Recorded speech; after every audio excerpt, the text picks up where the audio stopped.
Joynagar secondary school, যেটা প্রতিষ্ঠিত হয় ১৯৬০ সালে। বিদ্যালয়টি গোপালগঞ্জ জেলার কাশিয়ানী উপজেলার মহেশপুর ইউনিয়নের জয়নগর বাজার কেন্দ্রিক অবস্থিত। বিদ্যালয়টি এই অঞ্চলের খুবই স্বনামধন্য এবং আলোচিত বিদ্যালয়। প্রতিষ্ঠার পর থেকে এখনো পর্যন্ত এই অঞ্চলের শিক্ষাক্ষেত্রে ব্যাপক ভূমিকা বহন করে আসছে। এই বিদ্যালয়টি অসংখ্য কৃতি সন্তান এবং জ্ঞানীগুণী ব্যক্তিবর্গ তৈরির কারখানা। সবথেকে গুরুত্বপূর্ণ বিষয় হচ্ছে এই বিদ্যালয়ের স্টুডেন্ট, শিক্ষক, কমিটি সবকিছুই সুন্দর রুলস এবং ডিসিপ্লিনের মধ্য দিয়ে পরিচালিত হয়।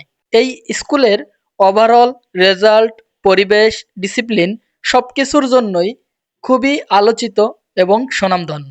স্কুলটিতে অলরেডি উন্নয়নমূলক কাজ, নির্মাণ কাজ চলমান। ইদানিং স্কুল কলেজের ভিডিও করতে গিয়ে স্কুল জীবনের স্মৃতি খুব মনে পড়ে যাচ্ছে। আমার মনে হয় প্রত্যেকটা স্টুডেন্টের শিক্ষা জীবনের গুরুত্বপূর্ণ এবং স্মৃতিময় সময় হচ্ছে ষষ্ঠ থেকে দশম শ্রেণী পর্যন্ত। এই সময়টাতেই আবিষ্কার হয় লাইফের সব থেকে শ্রেষ্ঠ বন্ধুগুলা। একসাথে স্কুল পালানো, আবার পরের দিন একসাথে পানিশমেন্ট খাওয়া, একসাথে মেলায় যাওয়া, খেলাধুলা করা, সবকিছু। কোথাও পরিচয় দিতে গেলে দেখবেন এসএসসি ব্যাচের কথাটাই প্রাধান্য পায়। এই স্কুল লাইফটা আবেগময় স্মৃতি বহন করে। এই বন্ধুত্বের সম্পর্কগুলাই শেষ পর্যন্ত টিকে থাকে। এই ভিডিও দেখার পরে যাদের স্কুল জীবনের স্মৃতি মনে পড়ে যাবে, তারা এই ভিডিওতে সাড়া দিবেন কমেন্ট কিংবা শেয়ারের মাধ্যমে, আর মেনশন দিবেন আপনার বেস্ট ফ্রেন্ডকে। আজকে এই পর্যন্তই। আল্লাহ হাফেজ।